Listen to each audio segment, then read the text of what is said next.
Hey guys, welcome to my channel. कैसे हैं आप लोग? आई होप आप अच्छे होंगे। मैं भी बहुत ज़्यादा अच्छी हूँ। तो ये व्लॉग है हमारा रक्षाबंधन से 2 दिन बाद का, जिस दिन मैं अपने घर से जा रही थी। ये व्लॉग अपलोड करने में मैं बहुत ज़्यादा लेट हो गई, उसके लिए सो सॉरी। और ये है मेरा भाई, सबसे छोटा भाई है ये सत्यम, जो जा रहा है आउट ऑफ कंट्री, तो जिससे मैं मिलने आई थी यहाँ पे। और मैंने कहा चलो छोटा सा हम शूट भी कर लेते हैं, क्योंकि यूट्यूब की ना एक बहुत अच्छी बात है, यहाँ पे हमेशा के लिए आपकी मेमोरीज़ जो है वो स्टोर हो जाएंगी। ये पल हमेशा हमें याद रहेंगे। और इस वक्त मैं बहुत ज़्यादा इमोशनल हो रही थी, लेकिन मेरा क्या होता है ना, मैं रो नहीं पाती हूँ किसी के सामने। मैं हंसती सबके सामने हूँ, रोती सिर्फ अकेली हूँ।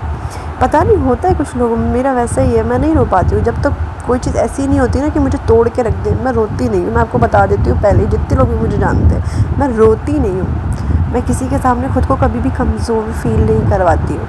मैं अगर कहीं रोई हूँ ना, इसका मतलब ये है कि वो मेरा मतलब एकदम डेडली मोमेंट था, समझ रहे हो, वो वाला था।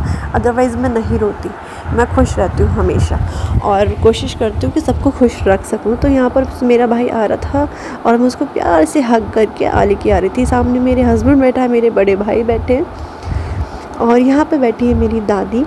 तो मैंने कहा चलो दादी से भी बाय कर लेते हैं। और सबसे पहले मैं अपनी चाची के पास आई। मेरी चाची है, तो ये मेरे मायके वाले हैं। ये भी आप व्लॉग में देख लेना, आप इंट्रोड्यूस हो जाओगे। मम्मी को भी मैंने हग किया, चाची को भी मैंने हग किया। और ये सब बोल रहे थे जल्दी चल जल्दी चल, क्योंकि बहुत ज़्यादा गर्मी भी होने लग गई थी। एक्चुअली धूप बहुत ज़्यादा थी आज।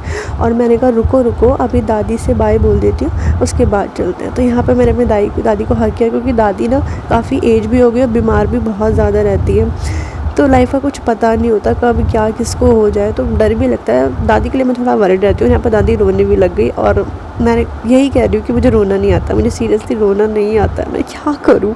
और पता है, इसके जाने के बाद मैं गाड़ी में बैठ के रोऊंगी, लेकिन इन सब के सामने नहीं रोऊंगी, क्योंकि मैं रोऊंगी तो ये और भी ज़्यादा रोएंगे, तो मैं ये सब करने नहीं वाली।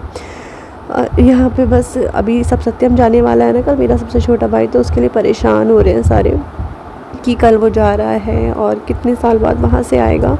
तो सभी बहुत ज़्यादा इमोशनल है। एक्चुअली ये टाइम जो हम सब के लिए, हमारी पूरी फैमिली के लिए बहुत टफ़ था। और सीरियसली तो मैं अपने भाई से यहाँ पे मिल रही थी, वो कैमरे के सामने आना ही नहीं चाह रहा था कि चल चल ये ड्रामे मत कर, उसको नहीं है पसंद कैमरे के सामने आना। मैंने कहा चलो एज़ योर विश। और यहाँ पे ये मुझे फोर्सफुली कह रहे, अरे जा भाई तू अपनी गाड़ी में बैठ, गाड़ी में बैठ। मैंने बोला अरे भाई जा रही हूँ, क्यों भगा रहे हो तुम लोग मेरे को। पर मैंने कहा छोड़ो, जाना तो है ही, और गर्मी भी बहुत ज़्यादा हो रही थी, प्लस बच्चे परेशान कर रहे थे। तो मैं सत्यम से बस कुछ बात कर रही थी, और मेरी चाची और मम्मी का और दादी का रोना स्टार्ट था यहाँ पे। ये लोग सीरियसली गाइस रोने लग गए थे, बहुत भयंकर। एक तो मेरे जाने का दुख, दूसरा सत्यम के जाने का दुख भी था। और मेरा बिल्कुल मन नहीं था जाने का, 1% नहीं 0% मेरा जाने का मन नहीं था। जब भी घर आती हूँ तो जाने का मन ही नहीं करता।